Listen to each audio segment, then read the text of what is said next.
AI అనేది ప్రజల మీద ఏ విధంగా ప్రభావం చూపిస్తుంది?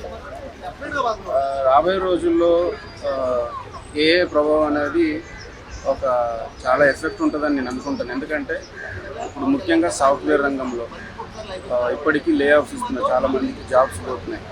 ఇప్పుడు ఎగ్జాంపుల్ చెప్పిన ఒక కంటెంట్ క్రియేటర్స్కి కూడా మంచి ఈజీ అయిపోయింది. ఫోటోగ్రాఫర్స్కి ఈ విధంగా రాబోయే రోజుల్లో ఇప్పుడు చాలా కంపెనీలు ఇప్పుడు ముఖ్యంగా చెప్పింది ఏంటంటే మైక్రోసాఫ్ట్ అధినేత బిల్ గేట్స్ కానీ, అలన్ మస్క్ కానీ, గూగుల్ CEO సుందర్ పిచాయ్ లాంటి వాళ్ళే చెప్తున్నారు రాబోయే రోజుల్లో చాలా ప్రభావం చూపిస్తుంది కొన్ని రంగాలపైన, ముఖ్యంగా సాఫ్ట్వేర్ పైన. ఇప్పుడు చాలా మందిని లే ఆఫ్స్ ఇస్తున్నారు. అంటే ఒక 100 మందితో చేయించుకునే పని 50 మందికి తగ్గించుకుంటున్నారు. ఎందుకంటే తక్కువ మందితో ఎక్కువ వర్క్ అవుతుంది ఏఐ వల్ల. అందు గురించే రాబోయే రోజుల్లో కొంచెం మంచి జరగవచ్చు, కొంచెం చెడు జరగవచ్చు. కానీ మంచి కంటే కొంచెం చెడు ఎక్కువ జరుగుతుందని నేను అనుకుంటాను ఏఐ వల్ల. సో ఏఐ అనేది ఉద్యోగులకు ఏ విధంగా హెల్ప్ అయ్యేది?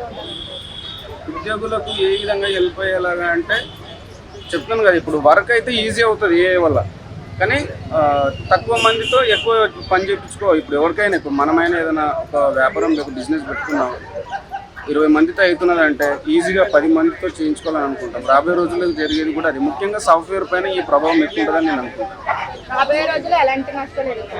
అదే ఇంకా ఇప్పుడు మనం ఇండియా అంటే ముఖ్యంగా పాపులేషన్ ఎక్కువ, వరల్డ్లో నెంబర్ 1 అంటే పాపులేషన్. నిరుద్యోగం కూడా మన ఇండియాలోనే ఎక్కువ ఉంటుంది.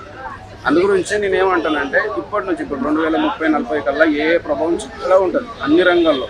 కానీ దాని ప్రభావం ఎక్కడ ఏ రంగంలో లేదు ఆ రంగాల వైపు మనం ముందు ఇప్పటి నుంచే కొంచెం గవర్నమెంట్లు అలర్ట్గా ఉండి టెక్నికల్ కోర్సు లాంటివి నేర్పించి ఆ వైపు తీసుకొని వెళ్ళి ఆ ప్రభావం మన ఇండియా మీద పడకుండా కొంచెం ప్రభుత్వాలు కూడా తీసుకుంటే అది ఎఫెక్ట్ పడదు. లేదంటే కొంచెం ఇంకా నిరుద్యోగం ఇంకా పెరిగే అవకాశం ఉంటుందని నేను అనుకుంటున్నాను. మూవీ వల్ల అంటే ఇప్పుడు మనం చూడవచ్చు ChatGPTలో చిన్న ఒక ప్రాంప్ట్ ఇచ్చేసి ఒక వీడియో ఇవ్వమని చెప్పేసి ఈజీగా ఒక స్క్రిప్ట్ రూపంలో ఇచ్చేస్తుంది. ఆల్రెడీ ఒక వీడియో కూడా ఇచ్చేస్తుంది. సినిమా కూడా ఒక ప్రాంప్ట్ మనం ChatGPTలో కానీ గూగుల్ జెమినీలో ఇస్తే కూడా వస్తుంది.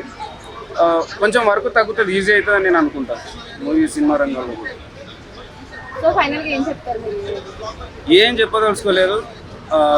మనం కొంచెం సాఫ్ట్వేర్ అన్నదానికంటే కొంచెం సాఫ్ట్వేర్ కాకుండా కొన్ని వేరేగా ఇప్పుడు ఎగ్జాంపుల్ మన ఇండియాలో లాయర్ల కొరత ఎక్కువ ఉంటుంది.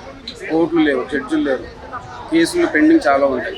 లాయర్లు కానీ ఇప్పుడు మెడికల్ మన ఇండియాలో మెడికల్ ఖచ్చితం. అంటే ఇప్పుడు మెడికల్ కోడింగ్ కానీ ఫార్మా కంపెనీలు కానీ వీటన్నిటిలో కొంచెం ఏఐ ప్రభావం తక్కువ ఉంటుంది. అటువైపు వెళ్ళాలని నేను అనుకుంటున్నాను. ముఖ్యంగా సాఫ్ట్వేర్ కాకుండా ముఖ్యంగా ఆ సాఫ్ట్వేర్ పైననే ఎఫెక్ట్ ఎక్కువ ఉంటుందని నేను అనుకుంటాను. మిగతా వాటిలో అంత ప్రభావం ఉండదు. బట్ సాఫ్ట్వేర్ పైననే ఎక్కువ ప్రభావం ఉంటుందని నేను అనుకుంటాను. అంటే ఏఐ రావడం వల్ల వర్క్ కూడా చాలా ఈజీ అయింది అంటున్నారు. ఈజీ అవుతుంది, మరి ఎంప్లాయీస్ తీసేస్తారు కదా. వర్క్ ఈజీ అయినప్పుడు 100 మంది చేసే దగ్గర ఒక 50 మంది చేసారంటే 50 మంది కంపెనీ ఎందుకు ఉంచుకుంటుంది అక్కడ? వాళ్ళని బయటకు పంపిస్తారు కదా. బయటకు వెళ్ళి వాళ్ళు ఇప్పుడు మళ్ళీ ఎక్కడ వాళ్ళు చదువుకున్నది సాఫ్ట్వేర్, వాళ్ళు చేస్తున్నది సాఫ్ట్వేర్, వాళ్ళ ఎక్స్పీరియన్స్ ఉంది. వాళ్ళు సడన్గా మళ్ళీ పక్కకి ఎట్లా వెళ్తారు? ఇప్పటి నుంచి కొంచెం డైవర్ట్ అయిపోయి ఫ్యూచర్ ఏఐ ప్రభావం లేని రంగాలు వెళ్ళాలని నేను అనుకుంటున్నాను.